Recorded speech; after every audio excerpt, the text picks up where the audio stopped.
বিরাজমান পরিস্থিতিতে আইন শৃঙ্খলা নিয়ন্ত্রণে আমাদের দায়িত্বপূর্ণ সীমান্ত এলাকায় বিশেষ টহল, অতিরিক্ত চেকপোস্ট এবং গোয়েন্দা নজরদারি বৃদ্ধি করা হয়েছে। এপ্রিল আজ 23 ডিসেম্বর 2025 তারিখে চাঁপাইনবাবগঞ্জ সীমান্তে বিভিন্ন স্থানে অস্থায়ী চেকপোস্ট কার্যক্রম পরিচালনা করা হচ্ছিল।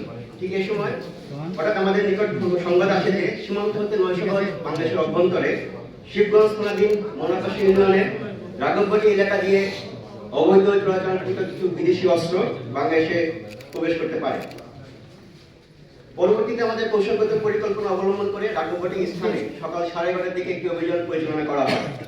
এ সময় একজন সন্দেহভাজন ব্যক্তি বিজিবির উপস্থিতি টের পেয়ে দ্রুততার সাথে উক্ত জায়গা থেকে চলে যেতে থাকলে তাকে ধরতে গেলে সেই ব্যক্তি দৌড়ে সীমান্তের দিকে একটি ব্যাগ ফেলে পালিয়ে যায়।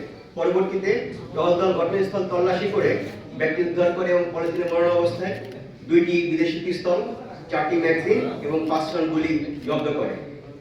এখানে উল্লেখ্য যে 53 বিজিবি চাঁপাইনবাবগঞ্জ ব্যাটালিয়ন গত 15 ডিসেম্বর 2025 তারিখে অন্য একটি বিশেষ অভিযান পরিচালনা করে মনোহরপুর সীমান্ত থেকে 4টি বিদেশি পিস্তল, 9টি ম্যাগাজিন এবং 24 রাউন্ড গুলি জব্দ করেছিল।